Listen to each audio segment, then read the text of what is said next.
America is in shock today. A political earthquake just hit Washington, D.C. this morning. Federal investigators revealed a confidential memo that proves former President Donald Trump attempted to manipulate the 2020 election results after leaving office. Yes, you heard that right. The attempt didn't end in 2021. It carried into 2022 behind closed doors.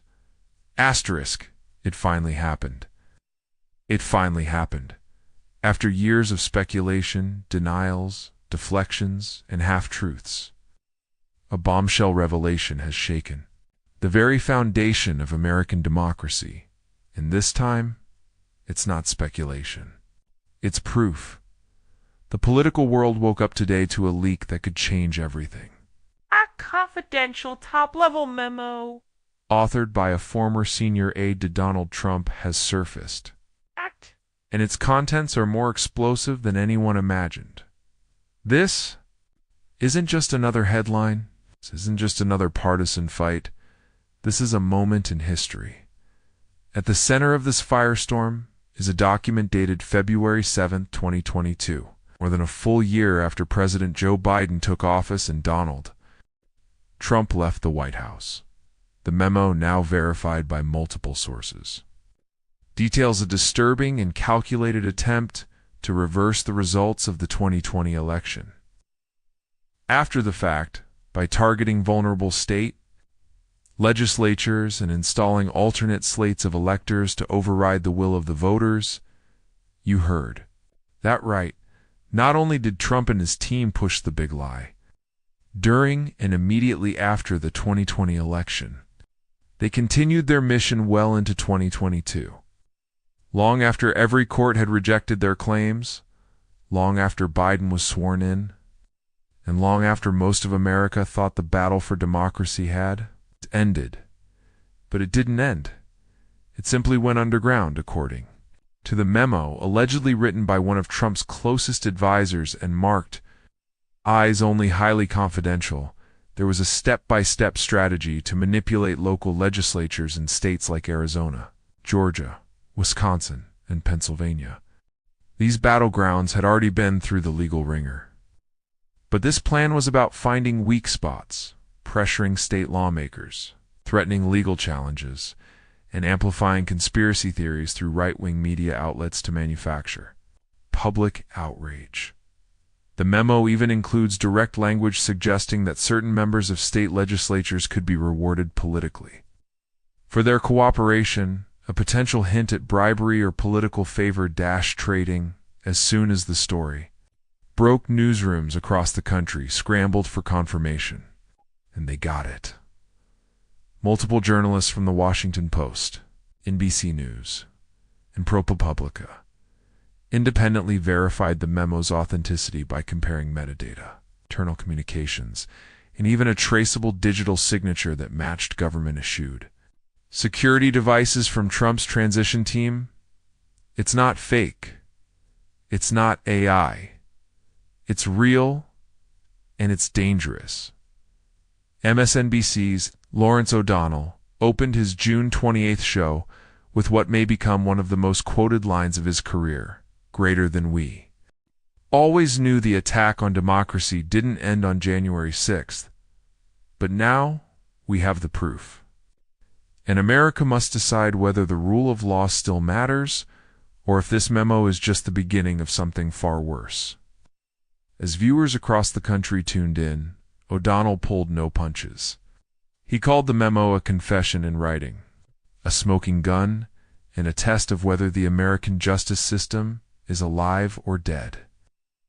And he's not the only one ringing the alarm bells. This single leak has already triggered multiple federal investigations. The Department of Justice, which had been criticized for moving too slowly on post-presidency criminal referrals, released a rare emergency statement just hours after the memo went public. Attorney General Merrick Garland said, "We are treating this matter with the utmost urgency. The integrity of our democratic institutions is non-negotiable." But what does this mean for Trump? And more importantly, what does it mean for the country? Legal analysts are already weighing in. Some say this could finally bring new felony charges, not for what happened during the election, but for what continued after the legal process was exhausted. Former U.S. Attorney Glenn Kirshner said ANR, "If this memo is authentic, and it appears to be, it's no longer about losing gracefully or even poorly. This is about criminal conspiracy, sedition, and obstruction of democracy after the fact." Others are pointing to the political chaos this could unleash. As Trump continues to tease another presidential run in 2028, and his influence still dominates, the Republican Party, this memo could force GOP lawmakers to finally choose a side, truth or Trump. Already, the pressure is mounting in Congress. Democratic Senator Sheldon Whitehouse tweeted, "Greater than this memo proves that Trumpism didn't end with a loss, it metastasized. The Senate must investigate immediately."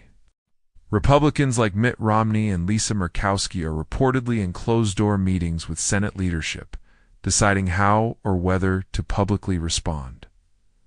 But the MAGA wing of the party, they're already going on the offensive, calling the memo a deep state fabrication and accusing the media of weaponizing fiction.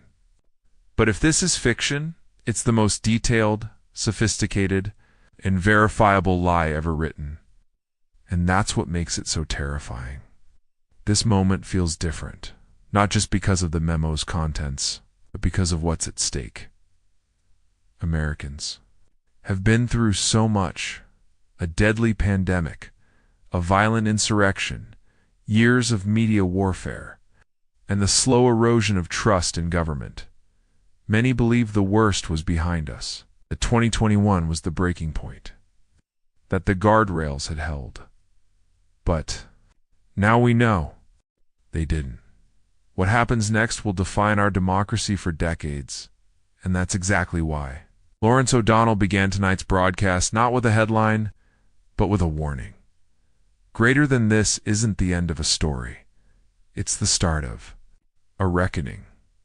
For years, Trump's critics shouted into the void. Now they have evidence. For years, the media speculated. They have documents. And for years, the public wondered how far it went. Now we may finally have an answer. The memo that changed everything, they say. Words can move nations. But this wasn't just any document. It was a ticking time bomb that had been buried deep within the political shadows for over 3 years. And now that it's been exposed, America may never be the same again.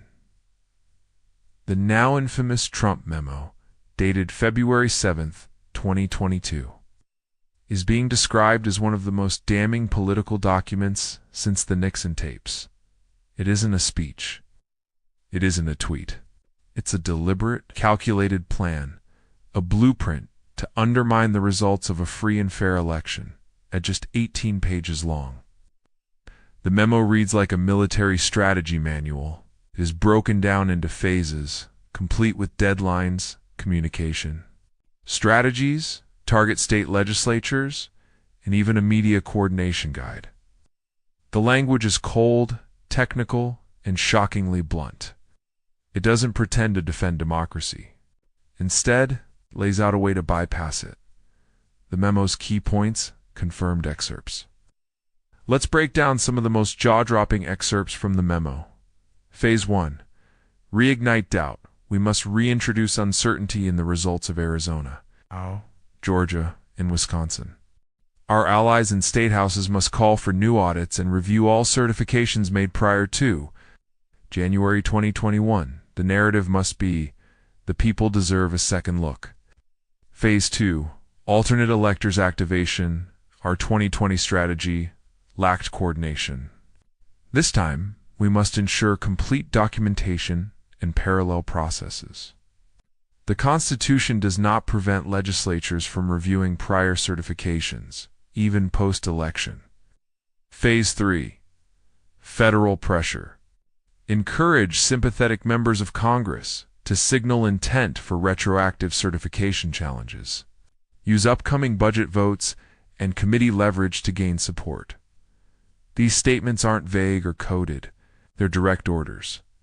And they were meant for a very specific audience: Trump's inner circle, including former legal counsel, media advisors, and hand-picked state legislators. How did this memo stay hidden? That's the million-dollar question, according to sources close to the investigation. The memo was stored digitally on a private encrypted drive used by Trump's post-presidency political operation. It was never emailed. It wasn't printed. It was likely read in person. It only shared through secure flash transfers to avoid digital footprints. So how did it get leaked? Insiders believe a former Trump campaign strategist, now cooperating with the Department of Justice, provided access to the drive during a sealed testimony session in May 2025.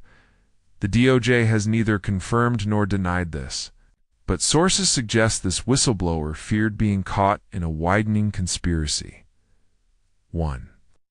Senior federal investigator anonymously told reporters, "Greater than this isn't something that just slipped out.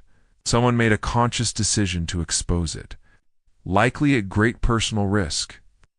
And that risk may have just saved American democracy from another silent assault. Media frenzy, verification, and response once."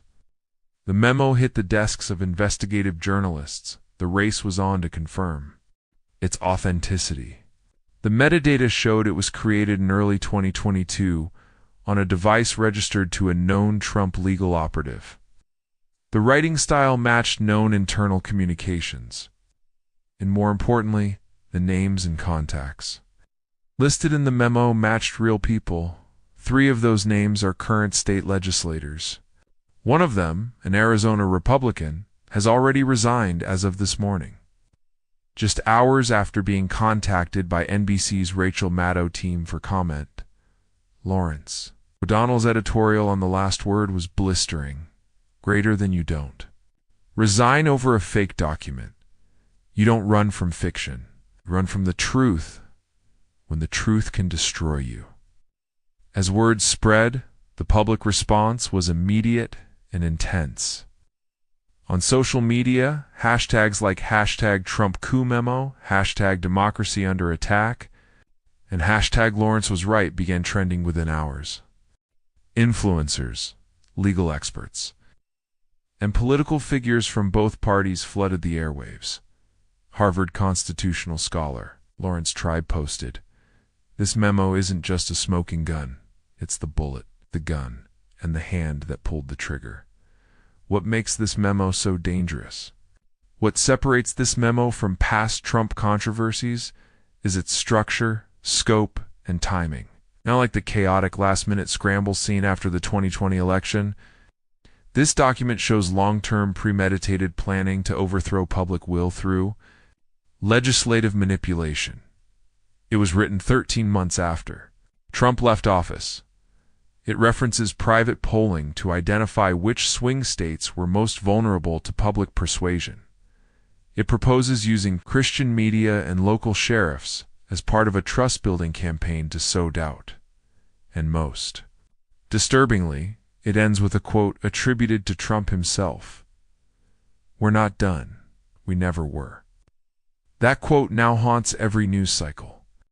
It's already been replayed over 1 million times on YouTube and TikTok, often in slow motion, with dramatic music, as commentators ask, was this always the plan? Fallout. DOJ and Congress take action. Late this evening, DOJ officials confirmed they are launching a formal criminal inquiry into the origins, purpose, and legal implications of the memo. They have subpoenaed at least 6 individuals named in the document, including 2 lawyers who were part of the Stop the Steal operation in 2020. Meanwhile, Democrats in Congress have called for emergency hearings. Senate Majority Leader Chuck Schumer stated, "Greater than if this document is legitimate, we are staring into the eyes of a slow-motion coup that never stopped. The American people deserve answers, and those responsible must face justice." Even a few Republicans are publicly expressing concern. Senator Mitt Romney told reporters, "If what's being reported is true, this memo represents a moral and constitutional crisis. This isn't conservatism. This is criminal. A nation on the edge as America reels from the memo's release. The air feels heavy, like something historic is happening, something irreversible. The walls of denial are cracking, and behind them is a frightening image that even after losing the election, Donald Trump never accepted defeat. Worse, he may have tried to reverse it when no one was watching, but now the world is watching. Every network, every courtroom, every voter, and the only question that matters is, what will America do next? This memo may have been kept in the dark for over 3 years, but now that it's in the light, it could change the future of presidential accountability forever. DOJ finally speaks out. The silence has been broken. After more than 36 hours of nationwide uproar, pressure from lawmakers, and public outrage, the U.S. Department of Justice DOJ has officially stepped into the spotlight. This afternoon, in a move that legal experts say could define Merrick Garland's legacy, the DOJ confirmed what many Americans were anxiously waiting to hear. The department has launched a formal criminal investigation into the planning, authorship, and dissemination of the February 2022 memorandum connected to former President Donald J. Trump and his political network. That single sentence hit the country like a thundrclap. For months, critics have accused the DOJ of moving too slowly on Trump-related probes. Investigations into January 6th and classified documents were already in motion. But this new revelation, a post-presidency plan to reverse election results, brings a whole new level of urgency. And finally, the DOJ has responded in kind. Garland breaks his silence. Attorney General Merrick Garland is often known for his measured and cautious public statements, appeared visibly stern as he addressed reporters from the DOJ's main press room. He began by reaffirming his duty to the rule of law. Greater than the Department of Justice operates independently, with integrity and without political bias. That said, no one, not a former president, not a sitting senator, not any citizen, is above the law. Then came the sentence that made headlines across the world. The contents of the February 2022 memorandum raised serious concerns about potential violations of federal election law, conspiracy statutes, and obstruction of official proceedings. Many Americans, those were the words they had been waiting to hear, not from commentators, not from leaked sources, but from the top of the U.S. justice system itself. Garland confirmed that a special task force, one that includes prosecutors from the Public Integrity Section and national security attorneys, has been activated. They are reportedly working in collaboration with FBI cyber units to trace the document's history, access logs, and communications among Trump's political aides. What charges are on the table? Well, Garland refused to speculate on specific charges before the investigation concludes. Legal analysts were quick to dissect the potential implications. Based on publicly available sections of the memo, multiple felony-level charges may be under consideration. 1. Conspiracy to defraud the United States. Attempting to subvert a valid federal election after certification could fall under this broad statute. 2. Obstruction of an official proceeding. This was one of the primary charges leveled against January 6th rioters. Trump's team continued efforts to influence or invalidate the outcome of the Electoral College count. Even after the fact, this charge may apply. 3. Seditious conspiracy, rare and severe charge. If prosecutors can prove that Trump's allies coordinated to unlawfully oppose government authority, it could meet the legal standard for wire fraud and misuse of campaign funds if fundraising efforts were tied to the narrative behind this memo, and supporters were misled into donating for a legal defense fund based on false information. Financial crimes could also come into play. Former U.S. Attorney Preet Bharara told told MSNBC, "Greater than what's important now is not whether this feels like a scandal, it's whether prosecutors can prove criminal intent." And this memo is a prosecutor's dream. It's written evidence of a plan. Pressure mounts from within the DOJ behind the scenes. DOJ insiders are reportedly energized and united, according to leaks from two career officials who spoke anonymously to The Guardian. For months, there were whispers that Garland was facing internal criticism for being too slow and cautious, especially as Trump began holding public rallies again, hinting at a 2028 comeback. But this memo may have been the tipping point. One official was quoted saying, "Greater than you can't." Look at that document and not feel like the country dodged a bullet. Or almost didn't. Now it's our job to figure out who pulled the trigger and how far the bullet went. Some DOJ prosecutors who previously worked on January 6 cases have been reassigned to this new task force.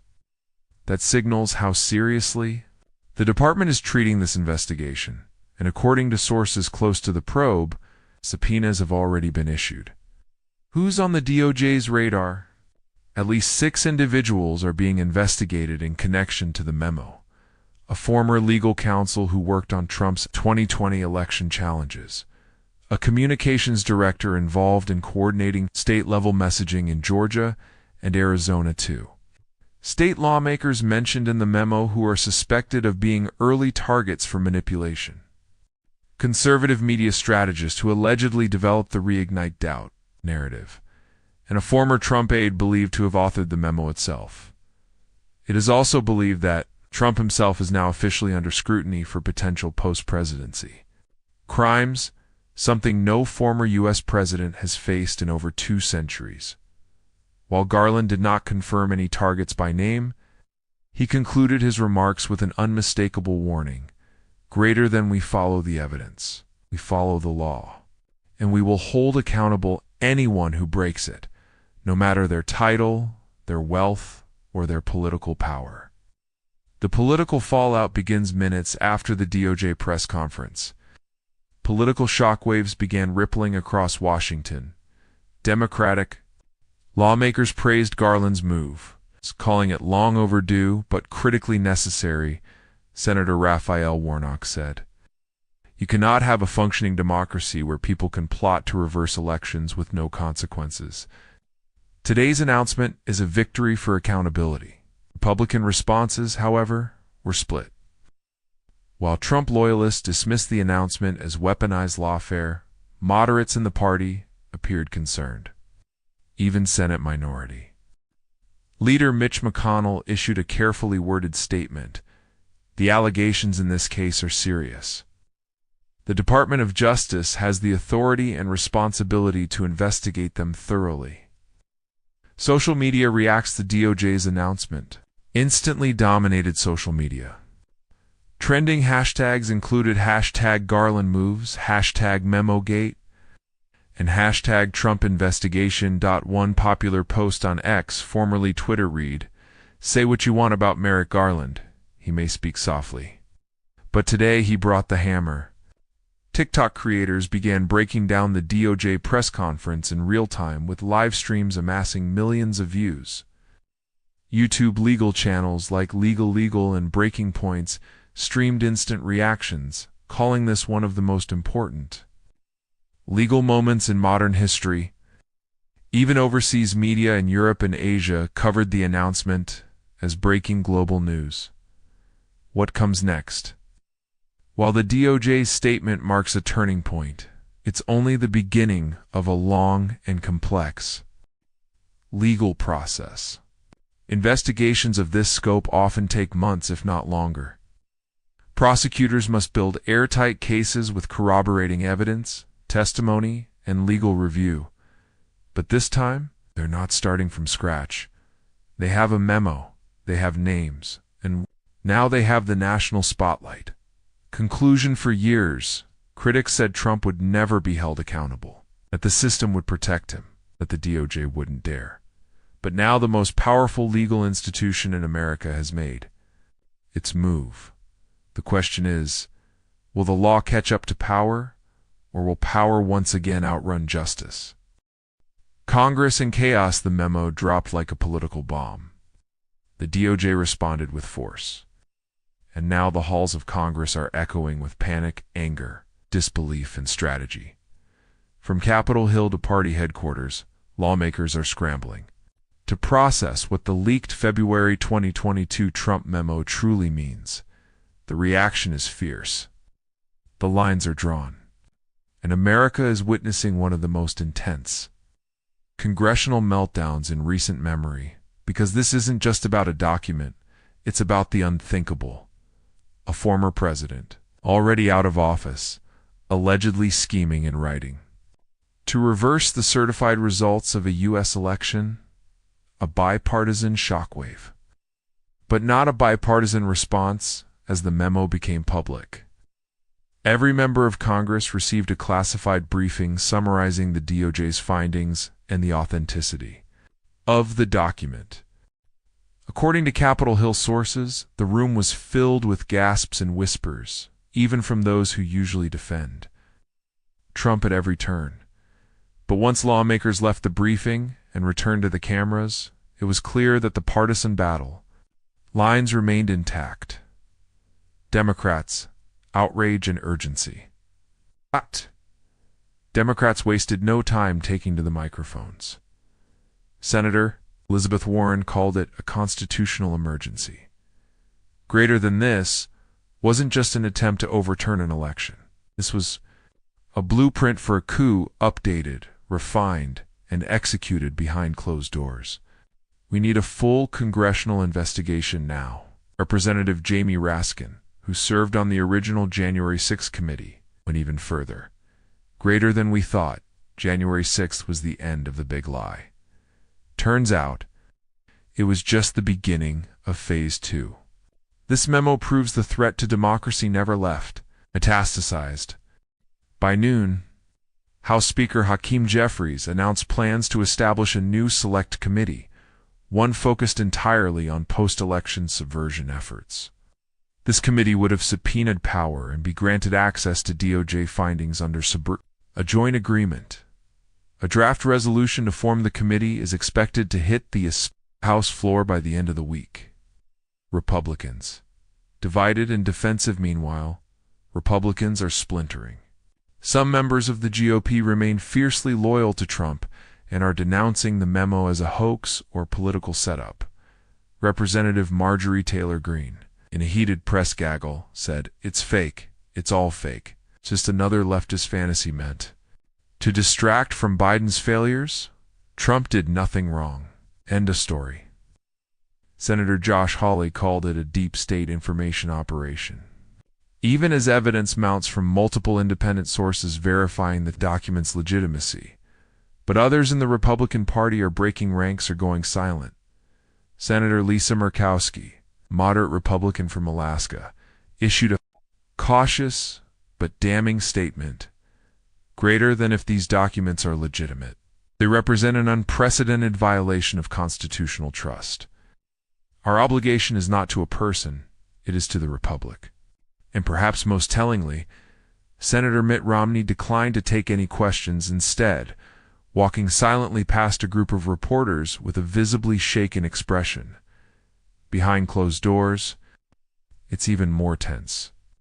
GOP aides report urgent private meetings between Senate Minority Leader Mitch McConnell and moderate senators. Republican leadership is facing internal pressure to release a formal statement. But fears doing so may rupture the party. Committee hearings incoming fueled by public pressure and the DOJ's early findings. House Democrats are fast-tracking the formation of an investigative committee, tentatively titled the Post-Election Accountability Committee. Its goals would include determining the origins and authorship of the memo, identifying members of Congress, if any, who were aware of its contents, examining fundraising efforts tied to the Reignite Doubt campaign, recommending legal reforms to prevent future election interference. The committee is expected to include high-profile members such as Representative Jamie Raskin, Chair Representative Adam Schiff. Zoe Lofgren, Rep. Alexandria Ocasio-Cortez as a lead questioner. Republicans are expected to boycott the committee much like they did during the initial January 6th investigation or nominate loyalists like Jim Jordan and Lauren Boebert to counter Democratic narratives. But one thing is clear. These hearings will be explosive, and they'll be televised. The optics. America is watching with millions glued to their phones, TVs, and YouTube. Public pressure on lawmakers has reached a boiling point. Cameras captured protesters outside the Capitol chanting "Investigate now and hold him accountable." Security has been increased, with fences reinstalled near key congressional buildings and across the country. Town halls are turning chaotic.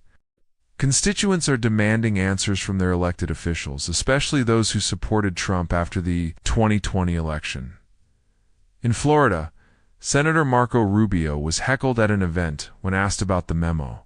In Georgia, voters booed Rep. Marjorie Taylor Greene during a rally. The mood is shifting not necessarily against Trump, but against silence. As one activist outside the Capitol put it, "Greater than you can't see this memo and pretend. It's business as usual." If Congress doesn't act, they're complicit. Are members of Congress implicated? Perhaps the most chilling part of this congressional chaos is the rising fear that sitting members of Congress may have known about or even supported the memo's plan. The document references allied legislators and high-trust contacts who could be used to reignite doubt and introduce alternate elector strategies. While no names have been officially released, rumors are flying. Some watchdog groups, including CREW and Citizens for Ethics, are now demanding that every member of Congress issue a public statement disclosing whether they were aware of any plan to decertify election results in 2022. Meanwhile, multiple journalists are reporting that the House Ethics Committee is quietly preparing preliminary investigations into 2 current members of Congress suspected of communicating with Trump operatives. During the timeline of the memo, the bigger picture, democracy at a crossroads, as Congress descends into partisan chaos. One thing has become terrifyingly clear. This is no longer about one man. It's about the machinery of government, whether it was secretly used to sabotage the very principles it was built to uphold. Lawmakers across the aisle now face an impossible choice: investigate and risk tearing their party apart, or look away and allow history to repeat itself. Because if a president can leave office and then try to undo the results a year later, and Congress lets it slide, what's left of democracy? What to watch for next? The Select Committee formation vote is expected this Friday.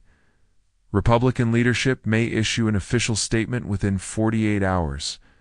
DOJ subpoenas involving congressional staffers are reportedly imminent. Whistleblower testimony could come as early as next week. And of course, the next episode of The Last Word with Lawrence O'Donnell is expected to include exclusive interviews with congressional sources, legal experts, and potentially even members of the investigative committee. Lawrence O'Donnell Reacts Live It was a moment made for television. Lawrence O'Donnell made sure America would never forget it, as the memo shook Washington, as the DOJ launched its investigation. As Congress began to fracture, the cameras turned to MSNBC's legendary primetime anchor, who opened The Last Word with what viewers are already calling the most powerful monologue of his career, with his signature intensity, firm gaze, and a voice that cut through the noise like a scalpel. O'Donnell didn't waste a second. He looked straight into the lens and opened with 9 words. Greater than this is not a political crisis. It's a criminal one. And just like that, the temperature of the entire country shifted. The monologue that stopped America, it wasn't just the delivery. It was the words, the tone, the timing. O'Donnell wasn't just reporting on a story. He was defining it. He framed the leaked Trump memo not as another scandal or partisan talking point, but as a moment of reckoning for the republic itself. He began by recapping the memo's key revelations, breaking them down in plain, unfiltered terms. This memo is not hypothetical. It is not vague. It is not taken out of context. It is a detailed plan, written more than a year after Donald Trump lost the 2020 election, explaining how to undo that loss, not with votes, not with evidence, but with coordinated political pressure and false legal narratives. Then he paused. A long, deliberate silence that forced viewers to absorb the weight of what he just said. And then he dropped the line that instantly went viral. Greater than this isn't a scandal. This is a confession typed, formatted, time-stamped, and digitally preserved. Within minutes, that clip began circulating on X threads, TikTok, and YouTube Shorts. With over 10 million views in under 24 hours, breaking down the threat. Piece by piece, after the powerful opening, O'Donnell walked viewers through the most critical elements of the leaked memo. Using on-screen graphics, a digital copy of the document, and bullet point breakdowns. He explained in everyday language how the Trump team allegedly attempted to manipulate the system, Phase 1, sowing doubt through friendly state legislatures. Phase 2, installing alternate electors and reviving rejected legal theories. Phase 3, pressuring members of Congress to reopen the electoral college vote. He then connected the dots between the memo's recommendations and real-world events that occurred in 2022, some of which now appear to have been part of this secret operation. For example, new investigations, suddenly launched in Arizona and Georgia without any new evidence. Conservative outlets, running coordinated segments questioning the 2020 outcome months after Biden had already taken office. Suspicious public. Statements from several GOP lawmakers that now echo phrases directly from the leaked memo. This was a plan, O'Donnell said. Not a protest, not a speech, not a theory. A plan executed by people who believe the rules don't apply to them. Guests and analysts react following his opening segment. O'Donnell brought on a panel of guests who helped deepen the story. Lawrence Tribe, Harvard constitutional law expert, called the memo the most detailed documented threat to us. Democracy since Watergate, and potentially far more dangerous. Rachel Maddow joined via video to confirm portions of the memo her team had independently verified, adding greater than this memo is real. The fear now is how much of it was carried out and how much more was planned that we don't yet know. Former federal prosecutor Joyce Vance explained the DOJ's possible legal path forward and warned that sedition or obstruction charges are not out of the question. Each guest reinforced O'Donnell's core point. This memo wasn't just an idea. It was a calculated strategy to permanently change how power works in America. The emotional crescendo, but the most powerful moment of the broadcast, came near the end. During O'Donnell's direct address to the audience, in a rare emotional tone, his voice lowered and steadied as he stared into the camera and said, "Many of you watching right now voted for Donald Trump. You believed in him. You trusted him. You thought he represented you. But if you believe in America, if you believe in elections, if you believe your vote matters, then you must understand what this memo means. Because if this plan had succeeded, your vote would have meant nothing. Not yours, not mine, not anyone's." Then, with striking simplicity, he added, "Greater than this isn't just about Trump anymore. This is about who we are and whether truth still matters." No, the audience went silent, and across the country, viewers cried. Clips began surfacing on TikTok of families sitting in silence watching the monologue together. YouTube live stream. Chats were flooded with messages like, "I'm Republican, but this shook me, and we can't look away from this anymore." A viral earthquake following the broadcast, MSNBC's ratings skyrocketed. The June 28th edition of The Last Word became the most watched episode in the show's 14-year history. With over 6.8 million live viewers and an additional 12 million digital replays, within 48 hours, MSNBC posted the full segment on YouTube under the title, Lawrence O'Donnell. The Trump memo is a written coup attempt. The Last Word, June 28, 25 IT. Hit the #1 trending slot within hours. Clips from the episode were shared by prominent figures across the political spectrum. Alyssa Farah Griffin, a former Trump White House official, reposted a clip saying, "Greater than I don't always agree with Lawrence O'Donnell, but tonight he nailed it." Barack Obama posted a rare comment, "Greater than we owe it to our children to read the memo and to listen." Even former President George W. Bush's former press secretary Ari Fleischer admitted on CNN this segment hit hard. If the memo is real, and it appears to be, this is beyond partisanship. What O'Donnell said matters. Why did Lawrence's segment strike such a chord? Because it went beyond the memo. It focused on the stakes, the truth, and the human cost of unchecked power. And in doing so, it framed the memo not just as a political scandal, but as a test of American democracy itself. Lawrence ended the episode with a closing message that may go down in television history. History doesn't wait, and neither should we. Not when the Constitution is on the line. The Republican divide, the Republican Party is cracking, not at the surface, but deep. In its core, as the fallout from the Trump coup memo continues to dominate headlines, a civil war is quietly erupting inside the GOP. Behind closed doors and under hot TV lights, Republican leaders are being forced to make a decision they've long avoided, greater than stand by Donald Trump, or stand up for the Constitution. And that decision is tearing the party apart. A party built on loyalty tested. Like never before for nearly a decade, Donald Trump has commanded near uncheckable loyalty from the Republican base. His influence shaped elections, ousted traditional conservatives, and turned political outcasts into MAGA heroes. But this time, it's different. This memo, a written strategy to overturn a Democratic election after Trump had already left office, is unlike anything before. It doesn't just raise questions, it answers them. And that clarity is what makes it so dangerous for Republicans, because now silence is no longer an option.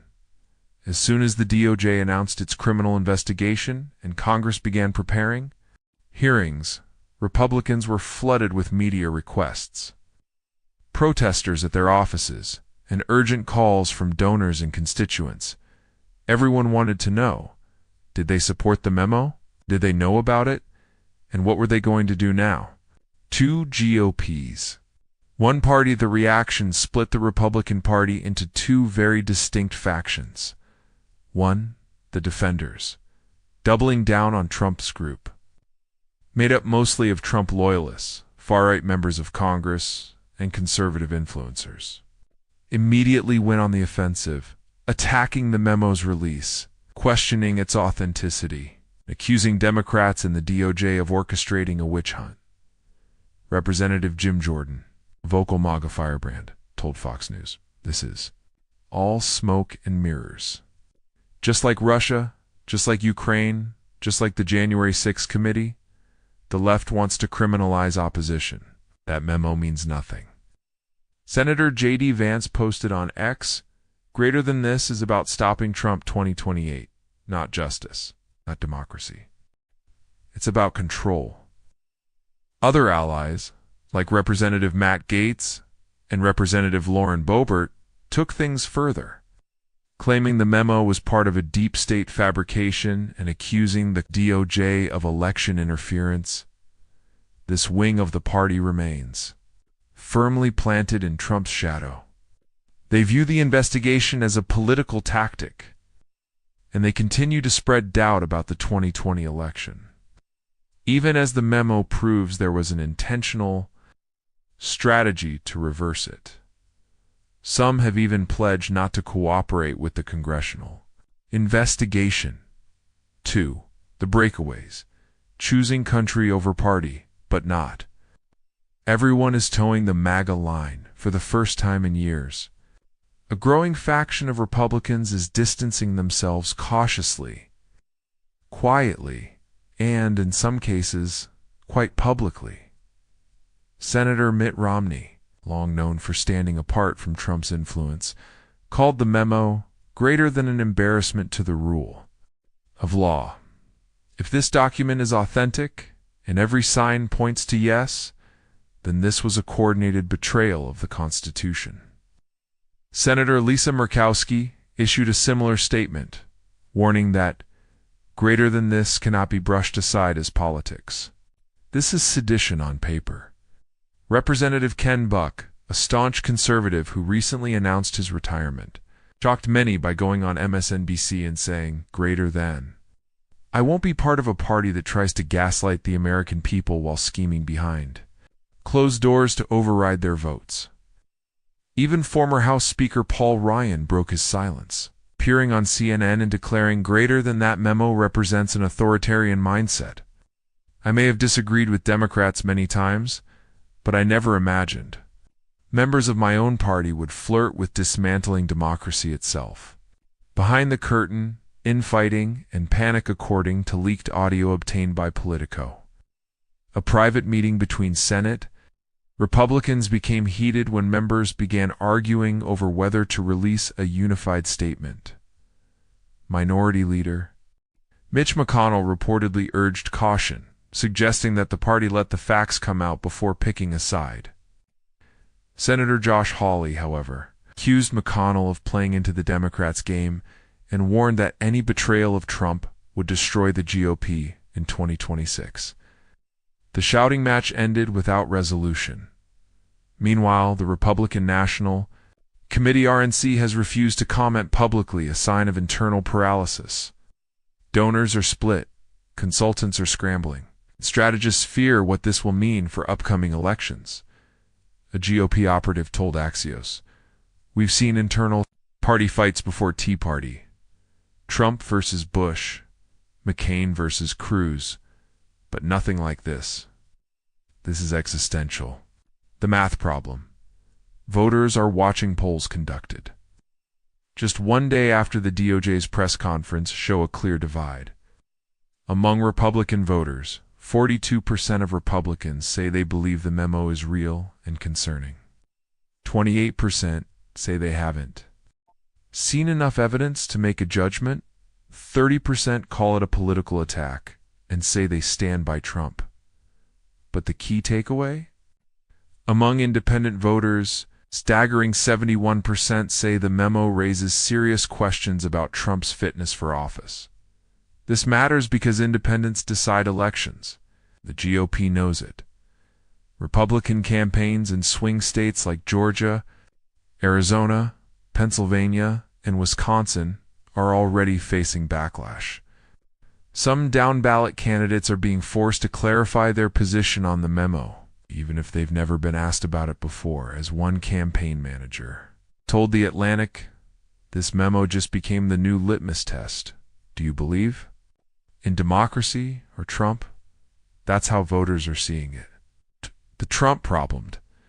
Despite everything, the leak, the DOJ, the congressional investigation, Donald Trump remains silent. No tweets, no rallies, no interviews. Sources say he's furious behind the scenes and has instructed his legal team to prepare a preemptive lawsuit against the DOJ to delay any subpoenas. But his silence has created a power vacuum, and many Republicans don't know what to do without clear marching orders. Some are preparing for his return to the spotlight. Others are hoping he stays quiet permanently. What comes next? The House Select Committee will begin interviewing current and former GOP officials by next week. DOJ investigators are reportedly looking into communications between Trump's team and several state Republican officials during the time the memo was drafted. GOP donors are holding emergency meetings to decide whether to back candidates aligned with Trump or support those trying to break free. For the Republican Party, the choice is stark: greater than cling to the past or step into a future built on truth, accountability, and democracy. But either way, the divide is here, and it's only getting deeper. Whistleblower reveals the truth: he was anonymous, unknown, just a rumor behind the scenes. Until now, for days. The media, politicians, and investigators have been asking the same question: who leaked the Trump coup memo? The explosive 18-page document, now verified by multiple sources, outlined a strategy to reverse the 2020 election results more than a year after they had been certified. It was shocking, strategic, secret, until someone decided to reveal it, and now that person has stepped forward on camera. The interview that shook the nation, it happened late last night on MSNBC. In a pre-recorded, tightly secured interview conducted by journalist Nicole Wallace. Viewers tuned in, expecting a whistleblower to describe what they saw. What they got was the man who wrote part of the memo himself. Meet Daniel Keene, a name America didn't know yesterday, but will never forget after today. A 38-year-old former legal strategist for Trump's post-2020 election team. Keene once worked in the background, drafting statements, crafting legal arguments, advising political operatives. But in this exclusive interview, he confessed to much more, greater than I helped write it. I helped design the playbook, but I also watched it go too far. Sitting in shadows, his voice digitally softened for protection. Keene detailed how and why he leaked the document, and how he believes the entire American political system was just one step away from breaking. How it all started, Keene says it began in January 2022, a full year after the Capitol riot. Trump's core team had shifted away from public attacks and courtroom drama. Instead, they built what Keene called a parallel legal strategy, a framework that could be used later to reopen the 2020 election results in specific battleground states. It wasn't a campaign, it was a command center. Think tanks, lawyers, political scientists, constitutional theorists. We weren't trying to win elections. We were trying to rewrite how they were interpreted. According to Keene, the February 2022 memo was one of several internal white papers. It was written in collaboration with a small circle of Trump attorneys and political operatives. It was never meant to be emailed. It wasn't printed. It was passed only through encrypted flash drives. Greater than we knew the risk. Knew if it got out, it could destroy everything. But we also thought we were above the rules, that we were the real patriots fixing something broken. Why he turned Keene's decision to come forward wasn't immediate. For nearly 2 years, he says he stayed quiet, even as parts of the memo were enacted quietly, especially through media campaigns in Arizona, Georgia, and Wisconsin. But something changed in early 2025. A colleague of mine, someone I trusted, told me the plan was still alive. That Trump's team was preparing to resurrect the strategy for a new post-2024 effort if he loses again. That's when I knew I had to act. In April 2025, Keene approached federal investigators through a private attorney and offered the memo. As evidence, he handed over 2 encrypted drives, including communication logs and early drafts of the coup plan. The DOJ confirmed these documents were authentic just days before launching their formal investigation. Greater than I was part of something dangerous. But I refused to be part of it again. The memo's intended use according to Keene. The February 2022 memo wasn't just theoretical, it was meant to be used. He claims the team intended to roll it out if the GOP won back control of at least 2 battleground state legislatures in the 2022 midterms, which they did not. That failure caused the plan to be shelved, temporarily. The idea was, if Republicans won Arizona and Pennsylvania, they'd move to revisit the election certifications. They'd call it a constitutional review. They'd use it as a legal basis to discredit Biden's presidency. But Keene claims the plan had no legal foundation. It was smoke, a performance. But one designed to look legitimate enough to confuse voters and create political leverage. It was about perception. If the public believed the election was still under review, even 2 years later, then the idea of Trump coming back wouldn't seem so extreme. It would feel earned. What else is in the files? Even more shocking, Keene confirmed that the February memo is not the only document. He says the team drafted follow-up memos outlining media rollout strategies, coordination between friendly state attorneys general, and even targeted disinformation. Campaigns using third-party influencers to mass coordination. Some key details he revealed. A list of influential YouTubers and podcasters who were being groomed to spread constitutional doubt.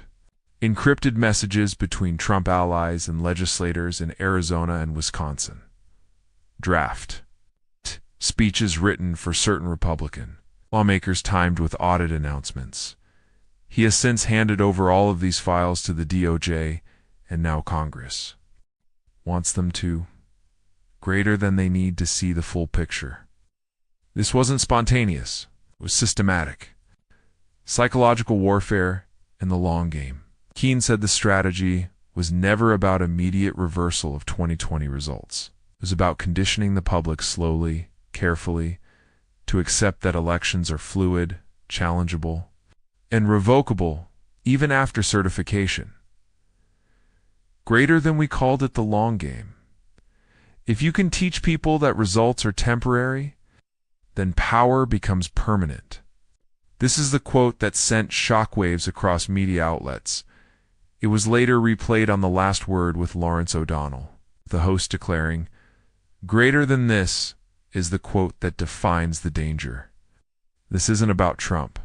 It's about democracy. And it's under attack from within." Keene's safety and immunity, the DOJ has confirmed that. Keene is now in protective custody and will be testifying before the Congressional Select Committee in a closed session next week. There are negotiations underway for partial immunity in exchange for full cooperation. But Keene isn't running. I'm not asking to be forgiven. I'm just asking that people know the truth before it happens again. He's also expressed willingness to speak publicly in front of Congress if given security guarantees. A Nation reacts. The response to Keene's revelation was immediate. Hashtags like #MemoWhistleblower and #KeeneSpeaks trended on X within minutes. Protesters outside the Capitol chanted "Subpoena everyone," and "We want the truth." Influencers, journalists, and even former Trump supporters began urging Congress to make Keene's evidence public. Former Trump ally Michael Cohen tweeted, "Greater than I've done bad things for Trump, but even I never thought it would go this far. This man is risking everything to stop something evil. Listen to him. What happens next?" Keene's full cache of files will be reviewed by both DOJ, prosecutors, and congressional investigators. New subpoenas are expected this week. Based on names mentioned in the files, the Congressional Committee is preparing a public hearing, where portions of the memo will be read aloud under oath.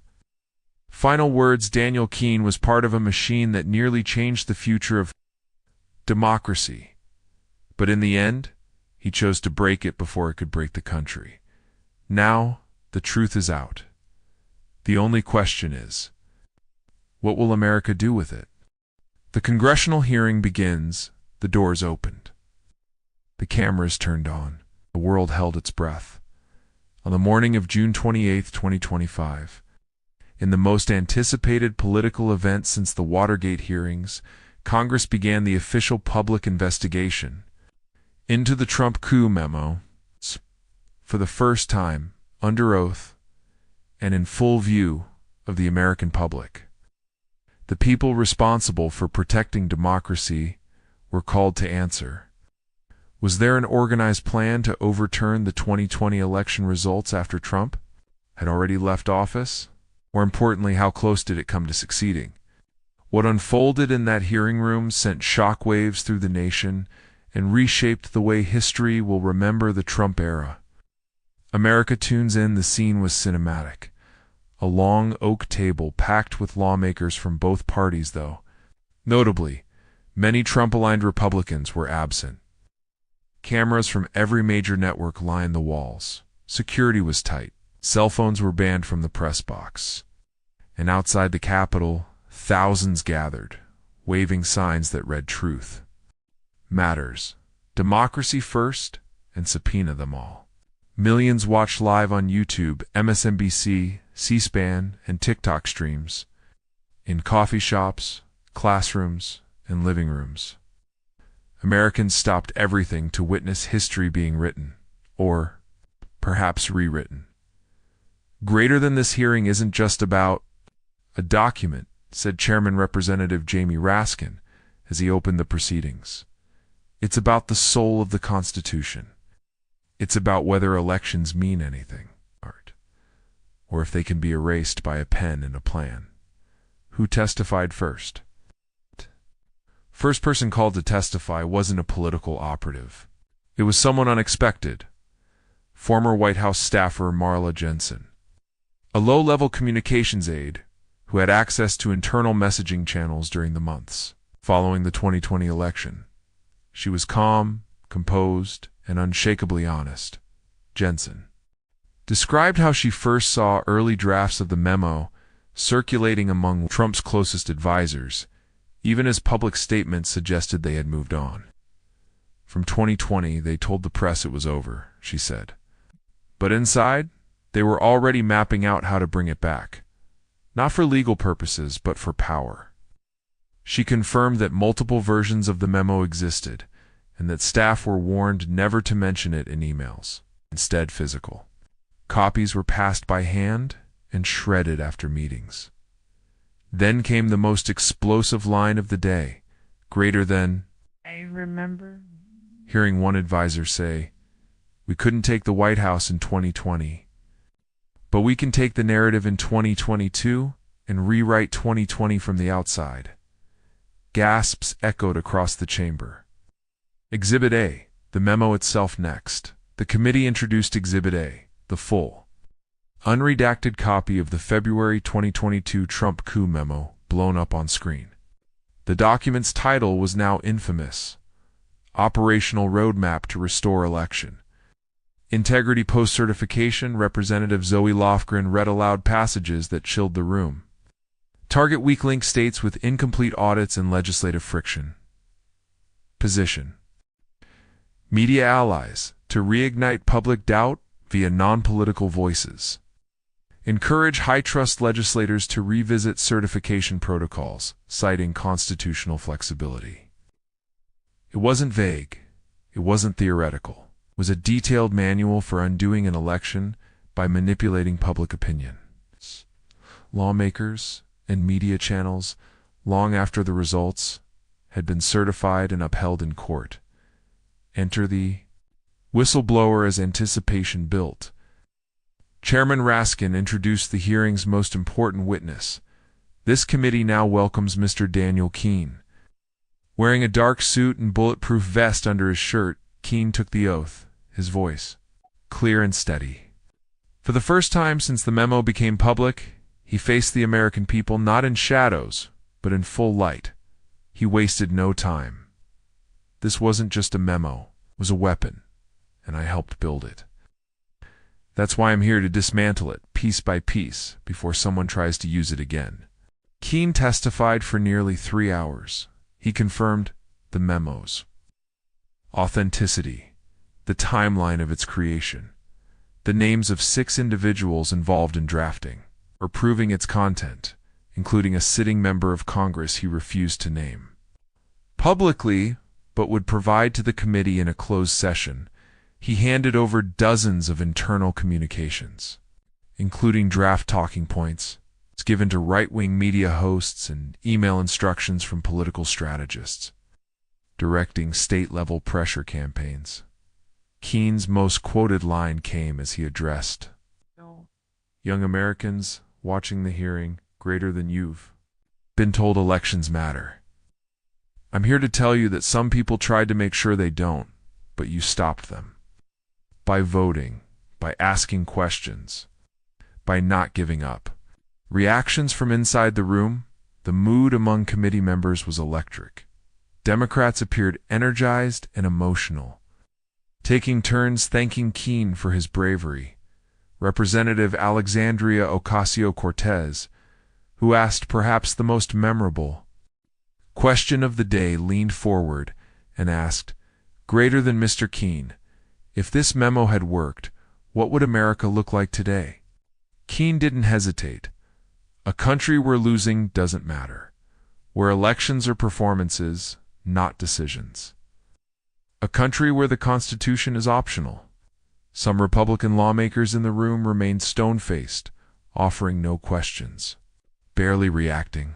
But former GOP ethics lawyer Norm Eisen, diverving as a legal analyst, whispered to reporters, "The silence is deafening," because they know this is real. Global fallout as the hearing streamed worldwide. International headlines poured in. BBC, America's political earthquake. Al Jazeera, coup memo architect testifies. As democracy nearly overturned law. Monde, France, the day democracy faced its authoritarian shadow, world leaders began responding. With Germany's chancellor issuing a statement of solidarity with America's democratic institutions and Canada's prime minister calling the testimony sobering and historic. What's next? As the hearing closed, Chairman Raskin declared, "Greater than this is only the beginning. The truth is out. And now the consequences begin. Here's what's coming. Closed-door sessions to receive the names of implicated lawmakers. Subpoenas based on today's new evidence. A second round of hearings. Expected to feature Trump campaign officials, legal advisors, and media figures mentioned in the memo. A public vote to recommend criminal referrals by mid-July. The Select Committee also plans to publish the full memo, with annotations and legal commentary, as a public document, the closing words before the hearing adjourned. Keene offered a final statement, one that many believe will echo in the pages of history. If we let this go, it'll happen. Again, and next time, it won't be a memo. It'll be law. Or worse, it'll be silence. I broke mine, so others wouldn't have to. Then, with a nod, he stepped down, leaving behind the chair, the lights, and the truth. Trump breaks his silence for days. The world waited. The memo had gone viral. The Department of Justice had launched a criminal investigation. Congress had opened explosive hearings. A whistleblower had stepped forward under oath and confirmed.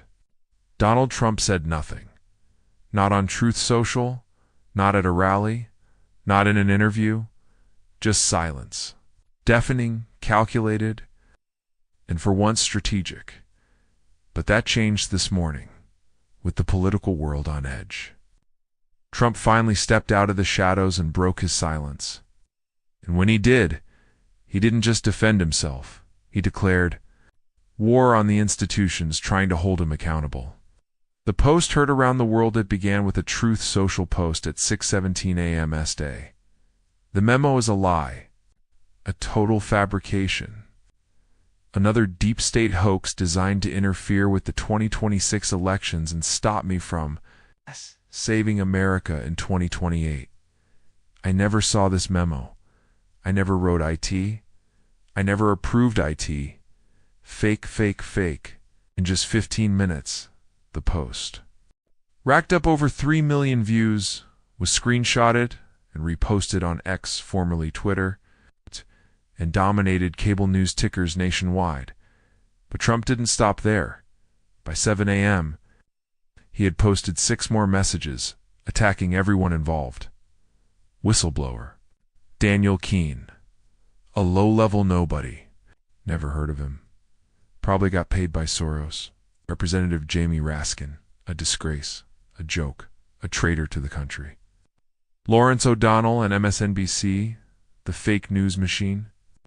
Pure evil, run by radical communists. The DOJ weaponized thugs. Working for Biden, their day will come. The memo, I never authorized it, approved it, or saw it. Fake document. Then came the headline that rocked Washington. Greater than I'm suing the Doge for defamation, legal surveillance, and election interference. Enough is enough. Legal experts respond. Trump's legal team quickly followed up with a press release, announcing that they had filed a lawsuit in federal court claiming the DOJ had violated his rights by leaking fake and defamatory materials and orchestrating a political coup against the 47th President of the United States. The lawsuit seeks $500 million in damages, a temporary injunction to block further DOJ subpoenas, a restraining order preventing further congressional publication of the memo. Legal analysts were quick to respond. Neil Katyal, former acting U.S. Solicitor General, told MSNBC, "This is not a legal move, it's a PR stunt. But make no mistake, it's a dangerous one. Trump is trying to paint lawful investigations as criminal acts, flipping reality for his followers." Joyce Vance, former federal prosecutor, added, "Greater than this is an intimidation tactic, pure and simple." The rally. Trump goes off script evening. Trump's post wasn't enough. He wanted a crowd. So he hosted a surprise rally in South Carolina announced just 4 hours in advance, and yet thousands showed up. It was vintage Trump. Flags, chants, music, and MAGA gear. But this time, the energy was different. When he took the stage, the crowd exploded. And then he let loose. Greater than, did you see that phony memo? That joke of a hearing? That fake little whistleblower? It's all a scam. They know I'm winning again, and they're terrified. The crowd chanted, USA, USA, USA, and even suggesting that if he wins in 2028, he will dismantle the agencies investigating him. Greater than, we're going to clean house. Day one, no more DOJ witch hunts, no more fake committees. I'll make sure this never happens to another Republican ever again. Then came the most controversial line of the night. Greater than, if they can overturn my presidency, they can overturn YOUR vote. And if we don't stop them now, we won't. Have another fair election. Trump's rally into the top story on every news channel. Backlash and support predictably. Reactions were split. Democrats called the speech a threat to democracy, with Speaker Hakeem Jeffries stating, greater than, he is not just attacking the memo, he is attacking the rule of law itself. Senate Majority Leader Chuck Schumer said, "This man will burn down every American institution if it means avoiding accountability." That rally was not a campaign speech. It was an incitement. But MAGA loyalists cheered. Representative Marjorie Taylor Greene posted, "Greater than Trump's rally was. He's back, and we're with him 100%. The memo is fake, and the witch hunt continues." Fox News hosts framed Trump as a victim of a coordinated attack, while MSNBC and CNN played extended clips of his most extreme remarks, warning that Trump was laying the groundwork for another insurrection, this time legally. The polling. Shift just 24 hours after Trump's response. Support among Republicans rose slightly, from 62% to 67% saying they believe Trump over the memo. Among independents, 59% say Trump's response deepened their concerns about his intentions. Democrats now overwhelmingly support criminal referrals, the 89% saying they want Trump formally indicted if the memo is verified. But the real number that made headlines? 71% of Americans now say they believe the memo is likely real and serious. Analysts, the dangerous game political. Experts warn that Trump's strategy is clear and terrifying. 1. Discredit the investigation. Point 2. Victimize. 3. rally his base with fear. 4. Position himself as the only one who can fix it. It's a strategy pulled straight from authoritarian playbooks. Delegitimize the institutions and frame legal accountability as tyranny, as Lawrence O'Donnell said in a follow-up segment. Greater than Donald Trump didn't break his silence today, he broke the emergency glass. And now, the sirens are going off across the Republic. What happens next? The investigation doesn't stop. In fact, it's speeding up. DOJ officials say more criminal subpoenas are on the way. Congress plans to issue its first criminal referrals by next week. Daniel Keene will return for a second hearing, potentially naming Trump's direct involvement. Trump's lawsuit is expected to be dismissed, but not before it makes headlines. And behind the scenes, multiple Trump allies are said to be in quiet discussions with prosecutors, hinting at possible plea deals. Final words: Trump's silence is over. But with every word he now says, the stakes rise higher. He's not just denying the memo, he's declaring war on reality. The question isn't whether Trump is fighting back. The question is, how far will he go? And how far will America let him? The final countdown. America is holding its breath. The Trump memo has exploded into the biggest political scandal since Watergate, a written plan to overturn a presidential election, confirmed by insiders, now under investigation by the Department of Justice, dissected live in congressional hearings, and finally acknowledged and denied by Donald Trump himself. What started as a leak has turned into a national reckoning, with every branch of government now pulled into the storm, and now the countdown begins. Deutschneers charging decision behind closed doors in Washington.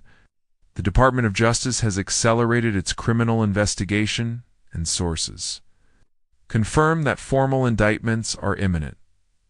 According to a DOJ insider who spoke with Politico, greater than the memo wasn't just a thought experiment. It crossed legal boundaries, potentially multiple felonies. Now we have cooperating witnesses.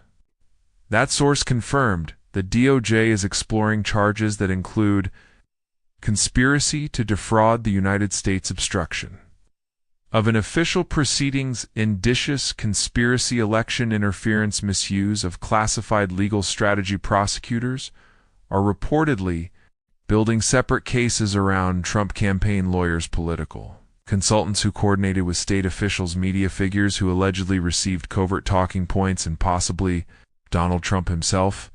This case is broader than the January 6 investigation, the source said. This wasn't about inciting a mob.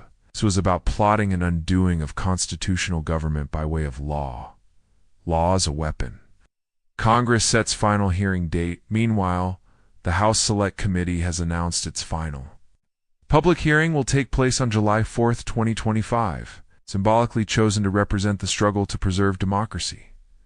Chairman Jamie Raskin told reporters, "Greater than Independence Day isn't just a celebration. This year it's a test. Because if we don't protect elections from within, no external enemy ever will."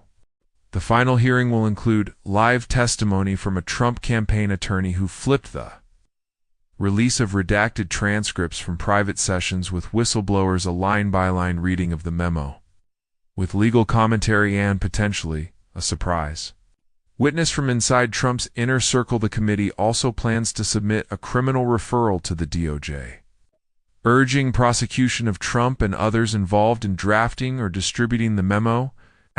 The political fallout, the political consequences are already shaking the foundations of both parties.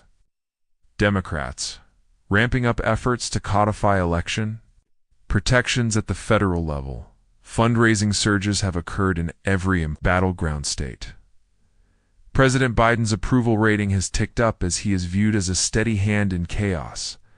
Republicans, deeply divided between pro-Trump factions and constitutional conservatives. Rumors swirl that Mitt Romney, and Representative Liz Cheney may form a new independent coalition. Multiple GOP donors have announced they are withholding funding. From candidates who support Trump, Fox News' Brett Baier commented, "This isn't a Republican civil war. It's a controlled demolition of what the party once was, and something new is trying to emerge. The psychological shift, but beyond politics. Something deeper is happening in the minds of Americans. New polls show that even among conservative voters, 24% now say Trump went too far. 58% believe election law should never be used to alter outcomes after certification. 71% want stricter laws preventing any future attempts to undermine election results. This isn't just about Trump, it's about trust." MSNBC's Rachel Maddow explained it this way: "Greater than what Trump did with this memo wasn't just unethical. It was an attack on reality, on the idea that your vote means something, and the people, I think, are waking up to that." Trump's last move. Sources close to Donald Trump say he's furious and planning a final political maneuver to derail the investigation and regain control of the narrative.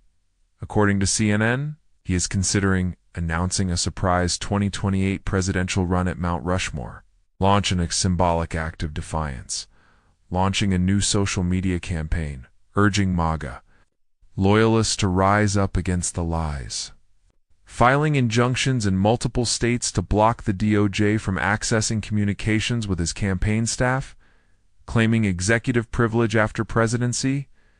Meanwhile, his legal team has begun preparing for potential criminal charges. Insiders admit he's cornered and he knows it. The Last Word's final breakdown, and the June 30th episode of The Last Word. Lawrence O'Donnell delivered his most powerful conclusion yet. Greater than we've seen the memo. We've heard the whistleblower. We've watched the hearings. Now the man at the center has spoken. He says it's all fake. But every page, every timestamp, every signature says otherwise. And speaking directly to his viewers, greater than this isn't about Trump anymore. It's about whether truth can survive in a nation under constant attack from fiction. The final countdown isn't to the next election, it's to the verdict on our republic. What America awaits in the next 10 days, the DOJ will announce.